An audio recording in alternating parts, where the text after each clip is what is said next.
Good morning. Today we're going to finish up the last few slides of functions. We'll talk about assignment 2 to see if you have any questions about it. Like I said, you can ask questions about really any of the questions that are remaining, including the last two. So we'll talk about those if you have any, and then we can do the beginning of propositional logic and see how far we can get. There's no rush to that. We can definitely fit in before the schedule, and there's a lot of time until test two, so we have quite a bit of time in our schedule to get through that stuff. Before we start, though, were there any questions from the material on Tuesday? It is still this week. It is Friday.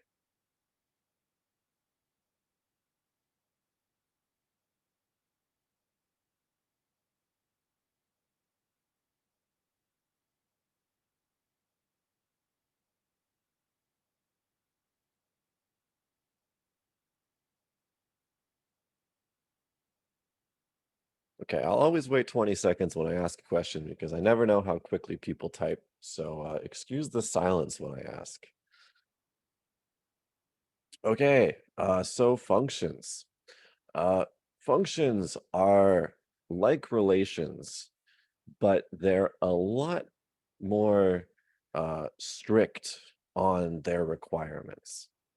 So there are two things that functions need that relations do not.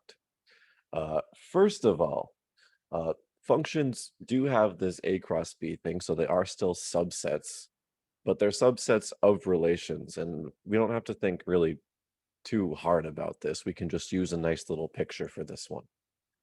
So we can take an example here. Let's just talk about this with an example.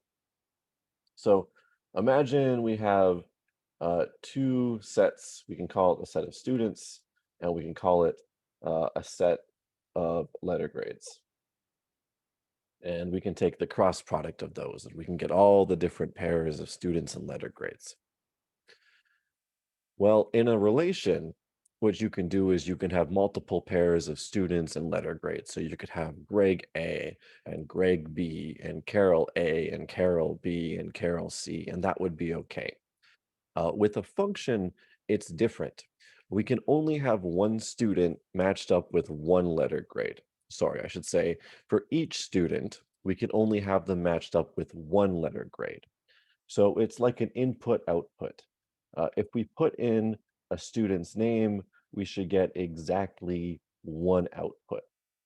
So if we put in, for example, Greg's name, if we put Greg's name into our function, we should be able to tell what letter grade he gets. And in this little example on the left, which is a visual example of this function, we see that, okay, if we put in Greg's name, we're going to get A out of it. So we take the function, we put Greg's name in, and we get the letter grade out. Now, in terms of this function, we can write this very similar to a relation. So we can say in this function, we have a set and we have a pair with Greg A. We have a pair, in this case, if we take a look, Carol is getting a C. So we can write Carol C. I'll have to split these across lines. My apologies for that. We can see that Susan is getting a B. We can see that Mark here on the left is also getting a C.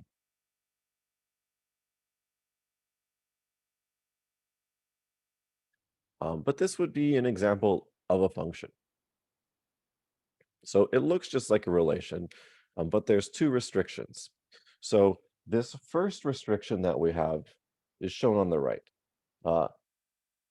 We can only have one output per thing on the left. So per input, we can have one output, which means that if we put in Greg's name, he can only get one letter grade. We can't have two things like Greg A and Greg B.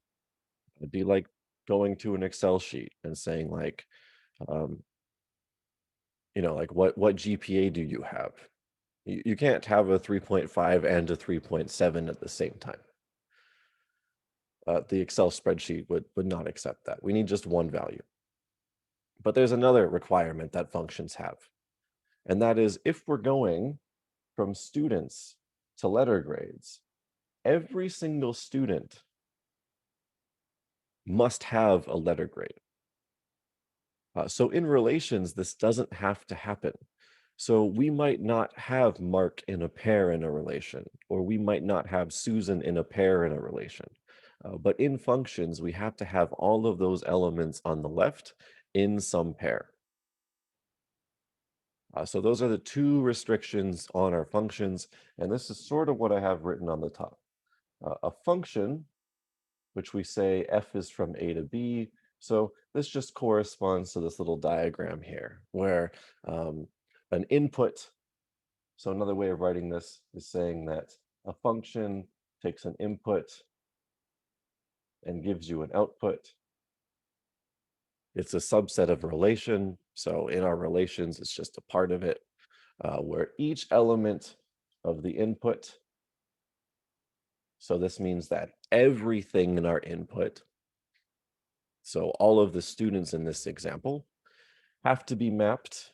So this means the mapping is like the arrow. It's another term for that. It has to be mapped to exactly one element of B, in which case this means it needs exactly one output.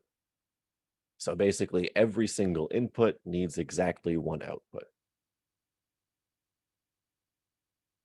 If you've ever taken a course with Dr. John Alderetti, whether it's phonetics, phonology, or syntax, he loves the terms input and output when it comes to linguistics. This is his style. If you haven't, that joke just totally bombs, but input output is his style. So I like to call him Mr. Function in my head, never to his face. But this sort of stuff reminds me a lot of him. And a lot of linguistics can be thought of in terms of inputs and outputs. So in phonology, for example, if we think about phonological rules like aspiration, we can really just think of these as functions. Uh, so for instance, you have like an aspiration function that takes in sounds like P, T, and K, and you apply them to sounds, and what you get out are aspirated sounds, like aspirated P, aspirated T, aspirated K. And that's really what phonological processes are. Whether you do it in rules or whether you do it with constraints, they're really just functions. But they look a little bit more concrete with sounds or with syntactic rules or with semantic rules than we're seeing them here, which is a little bit more abstract. So, I mean, a lot of the stuff that we do does apply to both phonology and syntax, but we typically just focus on the syntax and semantics in this course. But when I can show you a little bit of phonology, I'll try to do that.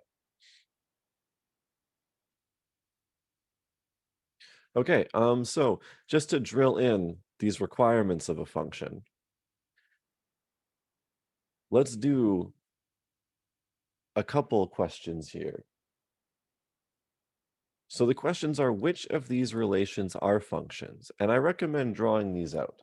So the first thing is that we know we have two sets, uh, A and B, and our function is taking A to B. So A is our input and B is our output. So just for illustration, I'll sort of start this off and write A, B, and C here, and 1, 2, 3, 4 here, and give you some circles. So for each of these, you can just draw the lines if it helps to determine which ones are functions. So remember, there's two requirements. All of the things in A have to go to exactly one thing in B. If that's satisfied, you have a function. So while you're working on that, I'm going to create a poll for this for each question. Yes, no, yes, no. This should not take too long to make. So work on that. And when the poll is ready, I will launch it.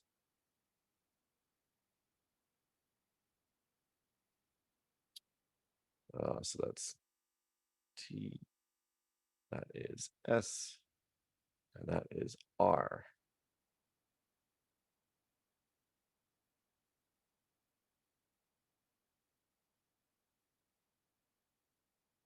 So the poll asks, is each one a function? Yes, no, or did not finish. So feel free to put those answers in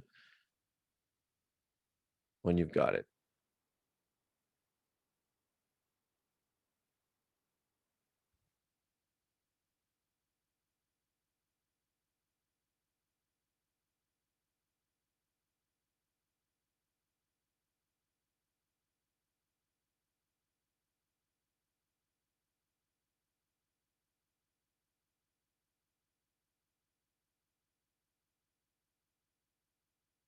Okay, 2 is looking really good. 3 is looking good.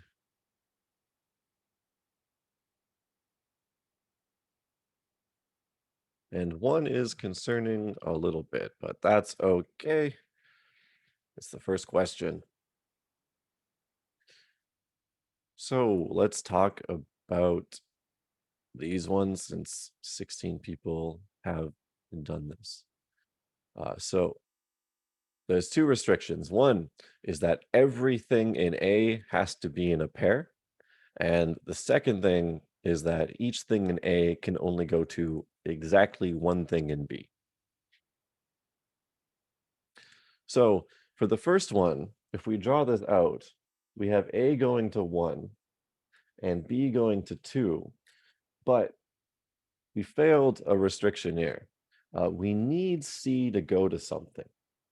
So because we don't have C in a pair in that first relation, R is not a function.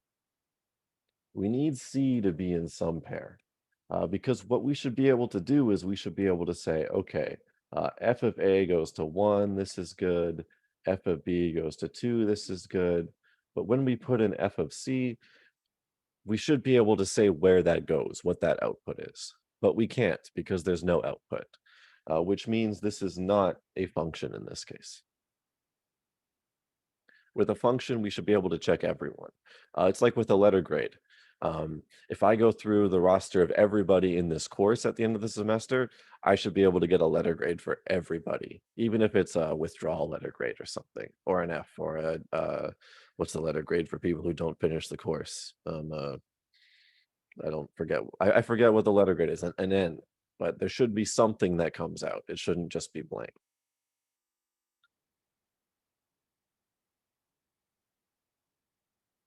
So that would be the first example. I'm going to actually I'm going to copy that. I'm going to make this small just so it's on screen because this was the one that did struggle for people. And then because other people got the other two correct in general, I'm going to do the solutions for people who are watching the video. So for 2, what happens here is we have A going to 2, A going to 3. So we could draw the rest of this out, but I'm not going to. B goes to 4, but whatever. We have a restriction here that's violated. We have A going to 2 different things. So when I ask myself, what's the output for f of A? Well, I don't get just one output. I'm getting like 2, 3. Like, what is this? We're not just getting one, and that's a restriction of a function. We need to get just one. So this is also not a function. So that one's not going to work for us. So almost everybody got that one. And then the last one here,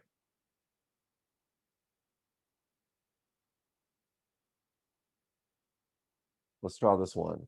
A goes to 3, B goes to 2, and C goes to 2. So this is good. This is a function. So if we write this out, we know that f of A goes to 3, f of B, we can write this as 2, and f of C, we can write this as 2. So there were a few people who said no, and I can understand this at first because you're probably thinking, hold on a second, f of B and f of C, they go to the same thing. This isn't okay, but actually this is fine. This is like 2 people getting the same letter grade. That's okay. 2 inputs can get the same output. or two different inputs can get the same output. That's okay. What matters is that each of the things on the left goes to exactly one thing on the right. So all of our inputs get one output exactly. So R and S were not functions, but T was a function in this case. Okay, are there any questions about those three exercises?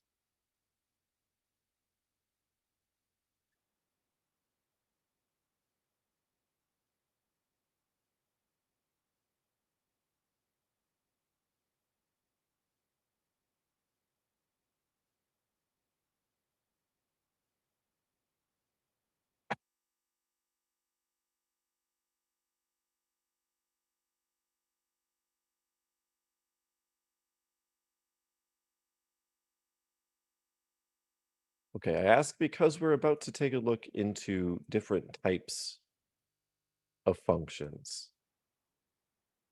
So if we're confused about the basic definition of a function, then the types might be a little confusing, but again, if you are confused, interrupt me at any time.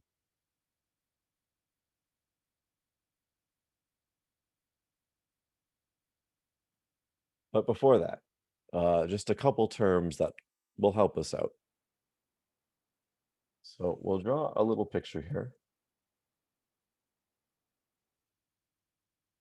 So typically, we would start with a picture like this, but this is usually, does anyone see two vertical red lines on the slide?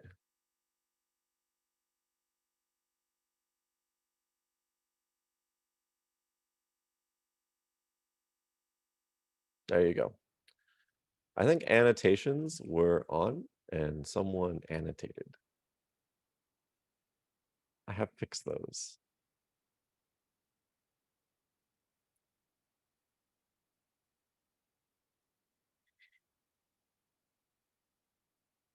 Okay, so we do have different names for these sets A and B for our inputs and our outputs. Um, so A is called the domain. So this is where our inputs are coming from. That's the fancy name. B is called the codomain. Now, if we have an element A in our domain, in the codomain, we typically say that element is called f of A. So we have this function f, it gets applied to an element A, and it goes to f of A in the codomain. So we don't usually talk too much about f of A in the as being in the codomain. Instead, we talk about it being in what's called the range. So basically, if we have a bunch of elements, say B, C, and A, B, and C, and everything in our domain, and it gets mapped to a bunch of stuff in the codomain, basically everything in the codomain that has elements in it, so all of this area here, is what's called the range. So, for example, thinking about the letter grades, we saw before in the example we had A, B, C, and D. And the only letter grades that were given were A, B, and C. There were no D grades given. So in that example, the range is only the set of grades that were given. So the range in this case was A, B, C, A, B, and C. So you can think of the range as only the outputs that were actually given, not just everything else. So in terms of like the entire thing, uh, the whole thing here is the codomain A, B, C, and D, but the range is just A, B, and C because A, B, and C are the letters that were given out. So that's the Mark, Susan, Carol, and I think Steve example, if those were the four names. Okay, that's just a little visual demonstration. So if we actually write out the sets of these things, these are just sets. So the domain of a function are just the inputs. So in this case, uh, if we think of A as our inputs and B as our outputs are A, B, and C, which is just our set A. And if we take a look at this function, So if we draw this out, A, B, and C, and our codomain is 1, 2, 3, 4, we see that based on this description here in our example, A goes to 1, B goes to 2, and C goes to 4. So in this case, our range is 1, 2, and 4, since our outputs are 1, 2, and 4. Nothing goes to 3, so 3 is not included in the range. The range is just 1, 2, and 4. So if we ask ourselves, what is the range of our function? Well, we just check, what does A go to? What does B go to? What does C go to? And our output there is just 1, 2, and 4. So we don't really use this too much, but just a nice demonstration of the terminology, because in a graduate course in semantics, this matters a little bit more. So it's good background information to have. Anyways, this can also help by talking about the different types of functions that we have. So if you know what the term range means, then it can make understanding the special types of functions also a lot easier.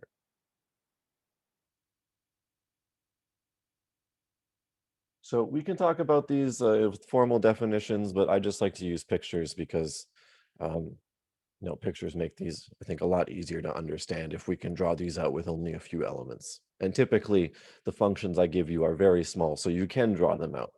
Again, what I want here is understanding, um, not to give you these giant functions that you have to think about like very abstractly in your head, just something that you can actually work with on paper.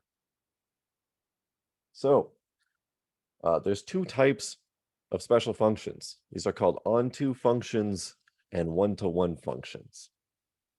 So the way these functions work, uh, basically you just have functions, and a function can be neither onto or one-to-one. These are like extra things that a function can be. So the first thing a function can be is what's called onto. And a function is onto, let's say you have f going from A to B. A function is onto if all of the elements in B are outputs. So this is like in our letter grade example, A, B, C, D. If all of the letter grades were given, then that function would be onto. So if something is not onto, then there's some element in our codomain that is not an output. So there's something in our codomain that's not in the range. So like in our original example, there were no D grades given. So that function was not onto. So no D grades, for example. So that would be an example of a function that's not onto. So that's hopefully people can see color. If you can't, I can try to make some adjustments to the slider, find another way to convey that. But that's what the red means there. You have some element in the codomain that doesn't have an arrow to it. So that's why it's not onto.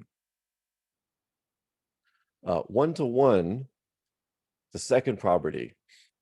This is why I think maybe some people thought that third practice exercise was not a function. One-to-one functions are functions where each input gets a special, unique output. So for instance, this one on the left is one-to-one because each input goes to a unique output.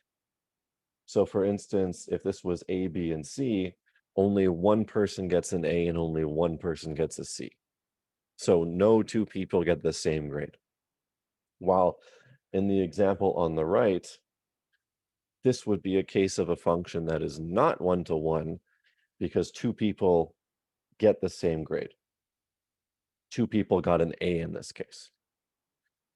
So what I want to emphasize again, because I've had confusions about this in the past, is that all of these things on the page are functions. All four of these are functions.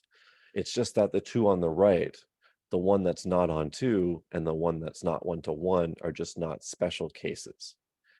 They don't have those special properties of being not onto and not one-to-one.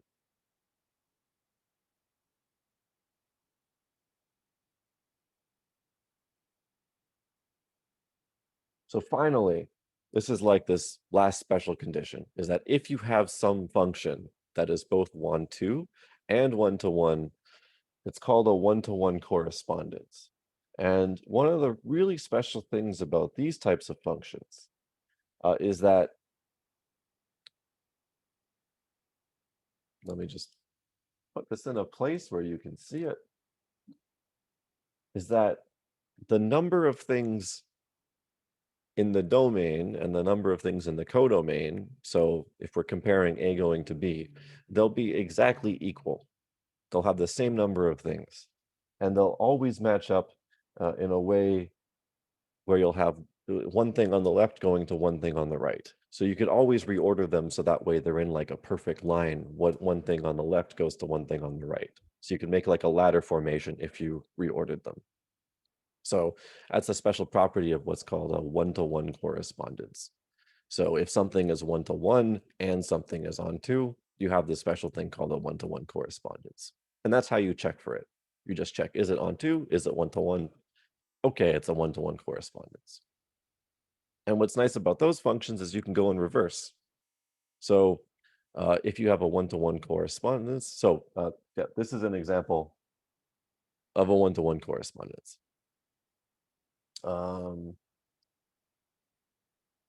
It's hard to give a concrete example. Oh, something like the IPA characters would be an example of a one-to-one correspondence. So if you have this character, you know that there's a specific description for it. So this has a certain description. Yeah, let me just make a new slide for this. So if I write a T, I know that this is a voiceless oral alveolar stop. So this is a one-to-one correspondence because there's no other symbol that has this description. So if I get that symbol, I get that exact description. And if I get that description, I get that exact symbol. And for every symbol, there's a unique description. And for every description, there's a unique symbol. So that'd be an example of a function that is a one-to-one correspondence. So what I mean here is if I put in a symbol, I get a unique description. And if I put in some sort of description, I can get a unique symbol out of it. So that's an example of a one-to-one correspondence that you could see in phonetics, for example. And that would be a case where you have like this long list of like hundreds and hundreds of characters. Well, maybe not hundreds and hundreds, but you could line them up so that way it looks something like this with all the dots and lines.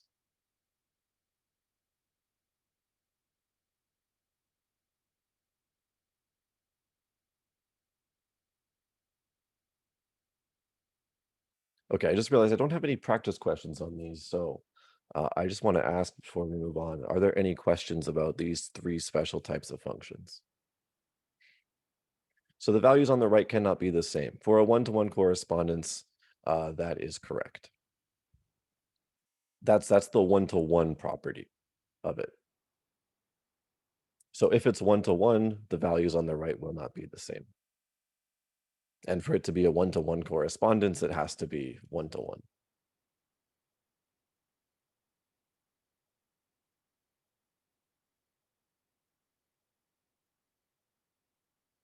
If it was drawn out with dots, it's basically the one-to-one, but get rid of the dot without a line attached. If it was drawn out with dots, it would be one-to-one, but it would also be onto. So you'd basically be checking for both. It'd be one-to-one, but also everything on the right would be used.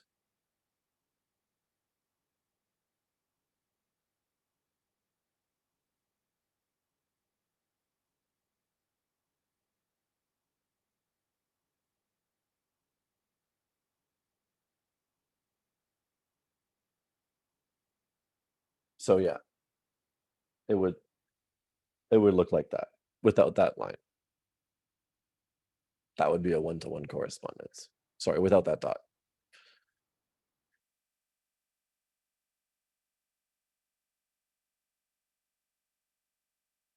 Okay, this last bit, the last two slides basically say the same thing in different words, and the words don't actually matter too much to us, especially this last one. So we're just going to cover the name predicate because this is really what matters to us. The last slide just says the same thing in different words.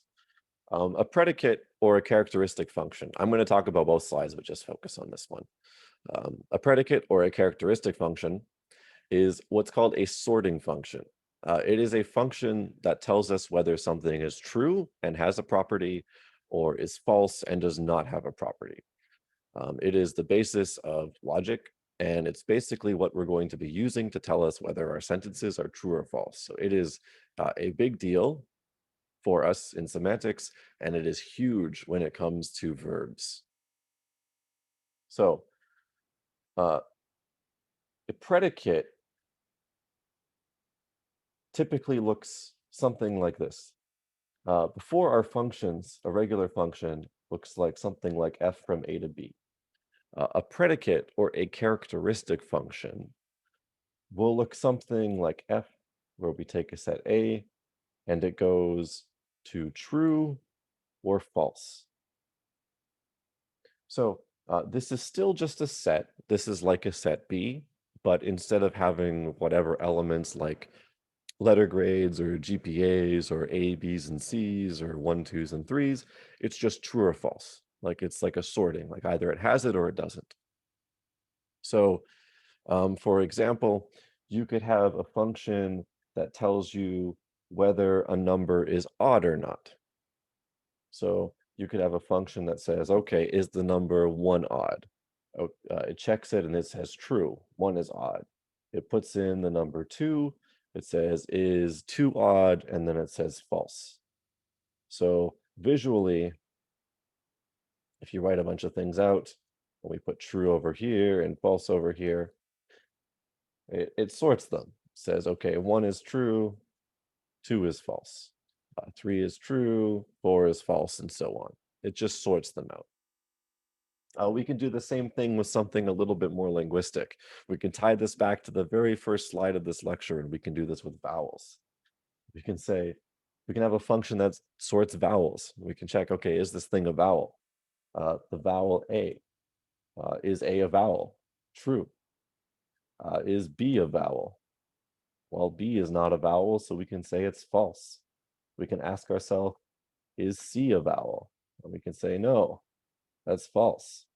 So if we draw this out with all the letters of the English alphabet, A, B, C, D, and we do true and false, we can do the same sort of sorting. So we can say, yeah, A is true, but B is false, C is false, D is false, but then E is true. So we could have this sort of predicate, this sort of characteristic function. The names are used interchangeably in our case. And if we were to write this out formally, then we would say this is a function vowel that takes letters and sends them or maps them to either true or false. So that would be a way Sorry, of what was describing this the function. other name? So the other name for this is on the next slide. It's called a characteristic function. So I'll just type this on top.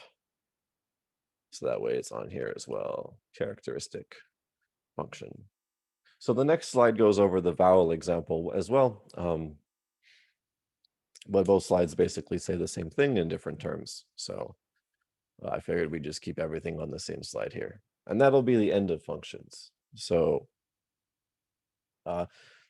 this last example is quite important for what we're just about to do in propositional logic.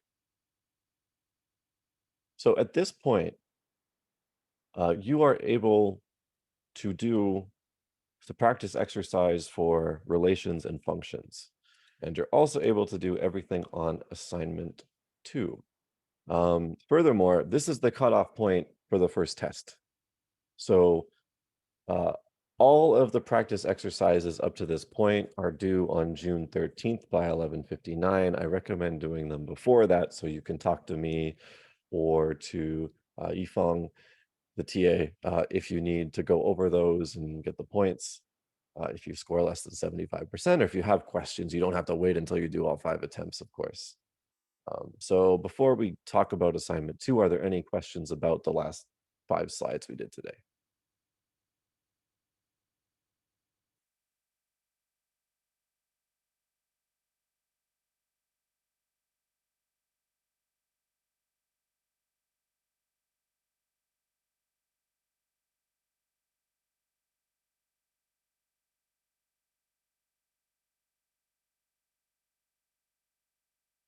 Okay, I'm going to switch over to assignment 2.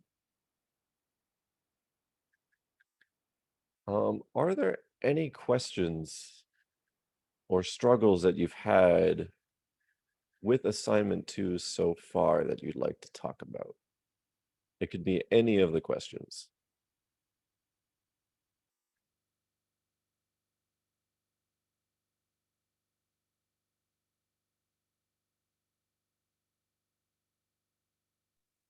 Maybe number 2E. 2E. 2E. So how do you find the power set of the empty set? So I recommend Sorry, I meant number 2, F. 2F. Okay.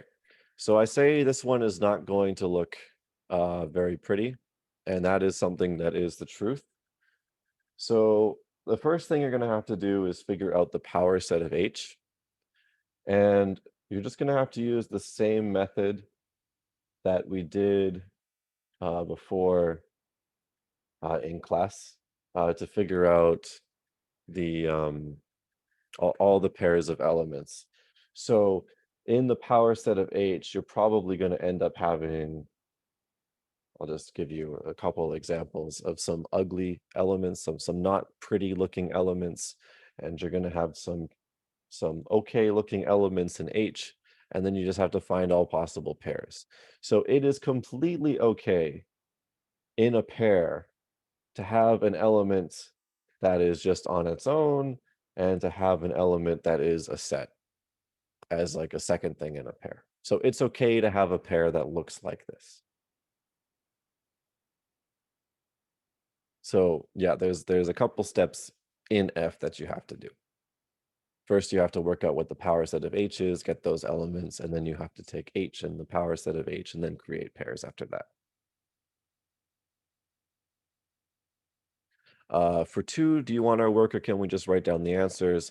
For 2, you can just write down the answers. You don't need to show me any work for those.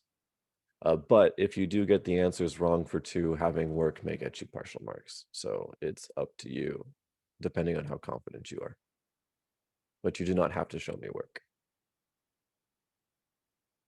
For question 5C, do you mean to have Carol twice or should one be Carlos? No, I mean to have Carol twice there.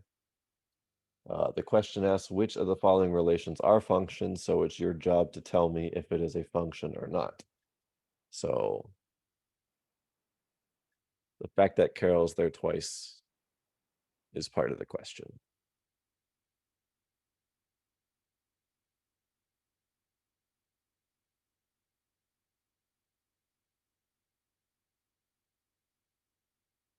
Were there any other questions about this one? Is everyone doing okay with 6 and 7? One of the hints I'll give about 6, just because I've been asked once in office hours and I was asked once over email, and perhaps I should have, well,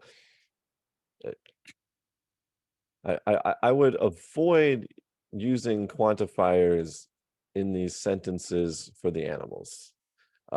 So avoid using words like all and every because it may make things more difficult. Um, I'm sure when you got to 4 and you see things like not a dog and not a cat, that was supposed to be a bit of a clue, but that may not have been obvious enough. When you start using quantifiers like all and every, you end up with other types of entailments with quantifier entailments that when you negate them, things get NPI licensee, which is a syntax thing, which is something I'm trying not to assume you've done in this course. Um, so if you are using sentences with all and every in 6 and you're struggling, I'm not intending you to struggle that much.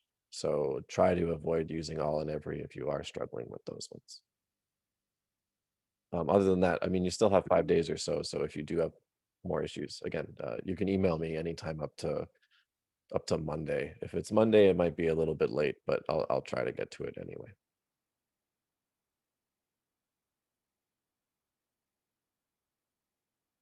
Okay. There's not too long left, but there's still enough to talk about the basics of the next unit. By the way, after assignment 2 is due Tuesday, I'll go over the first test guide and what the first test is on. I just need to make some final adjustments to the test guide. So, or is it available on Canvas already? Did I make it available? I made it available. The test guide is on Canvas, so you can check it out. I may make final adjustments, but for the most part, it's finalized, and I'll talk about it on Tuesday. Yeah, it is on Canvas. So if you're interested in what that looks like, you can check it out right now. But I'll talk about it on Tuesday. I'm pretty lenient with how the time limit and stuff is going to work in this course. So if you're worried about it, please look at it and bring questions on Tuesday if you have any. Okay, so the relations and functions lecture was basically the setup for semantics in terms of word categories. It's the mathematical preliminaries for word categories. So we did nouns, verbs, adjectives, prepositions. Um, and it might be a little bit hard to see how that's going to work. Now we have one more preliminary lecture for the sentence level. You might know this as the TP level. We don't want to call it TPs because we're not doing tense. So we're going to call it the sentence level. And then once we finish the sentence level, then finally we're going to be able to look at a tree structure in syntax and actually apply these things to it. So propositional logic is all about understanding truth. So when we take a look at word categories, we're usually looking at objects, or with verbs, we're talking about relationships between objects. But when we get to a sentence, we're now starting to speak about facts. We're starting to say that, uh, you know, something in the world is happening. Something can be true, something can be false. So we need some mathematical system to talk about truth. And that's what logic is going to be able to do. We're going to be able to track truth. Now, when we have a regular old boring sentence like it is sunny outside, it's kind of boring. It's either true or false. But when we start doing things like conditionals, like if it's sunny outside, I'll get burnt, or it's sunny and I'm burnt, things get a little bit more interesting, especially when sentences get very long and very complex. So today we're just going to introduce some terminology and take a look at a couple structures, and that's about it. That's all we can do in about 5 minutes. So logic is really all about ones and zeros, truth and false.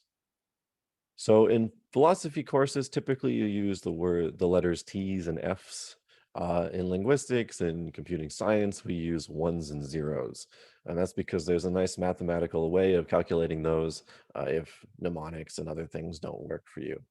So we use 0 to mean false. So 0 and F, you'll see 0 instead of F, I use 0. And you'll see ones or T's to mean true. So this will be something you'll have to adjust to. 0 is false and 1 is true. And a proposition is usually introduced as just a declarative sentence. That's sort of the initial thing that we talk about. So a proposition is a declarative sentence. It's something that has a subject and a predicate. So the two examples I have here is turbulence is frightening. That has a subject, turbulence, and is frightening as a predicate. And usually what we do in propositional logic is we give every sentence a capital letter.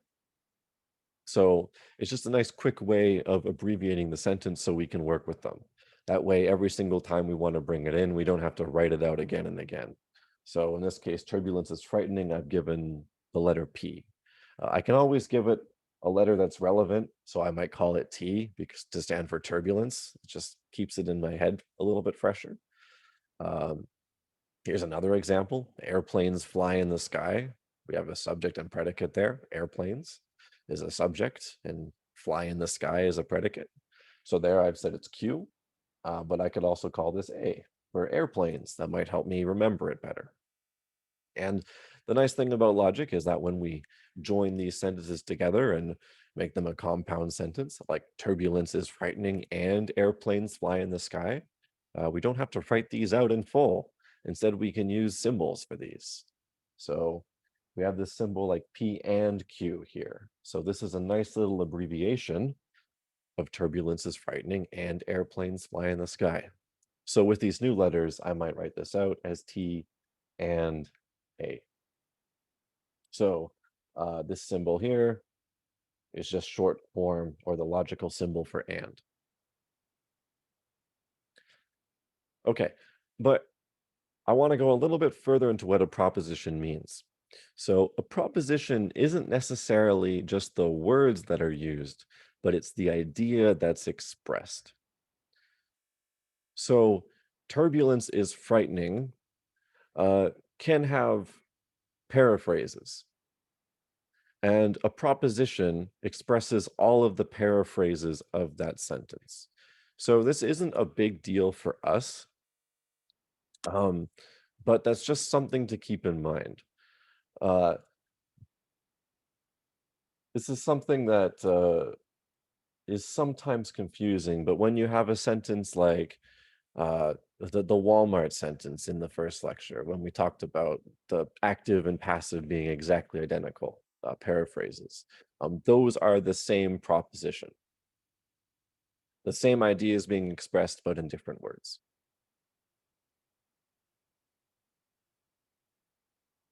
Um, okay, so I'm going to go over this slide again next time, but I just want to show you the symbols, just to get them in your head before we leave for the weekend.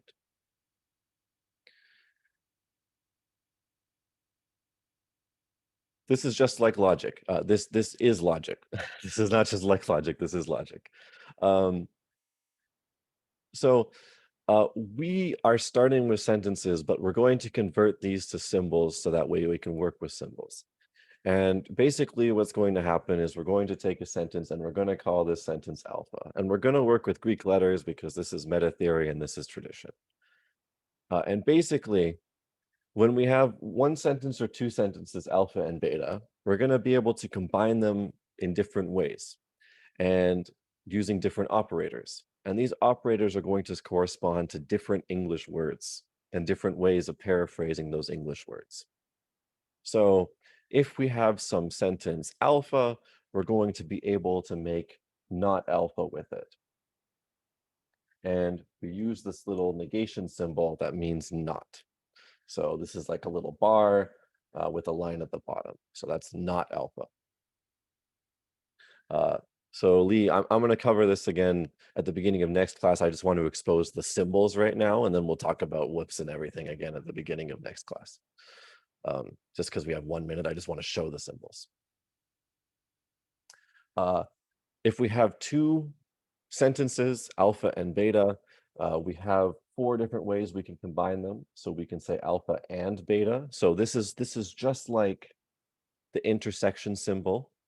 We can do alpha or beta. This is just like the union symbol, but it's pointier. We can do if alpha, then beta. So this is like an arrow saying if A, then B should happen. And we can do alpha if and only if beta. So this is like an arrow in both directions. So this is like saying if alpha, then beta, and if beta, then alpha.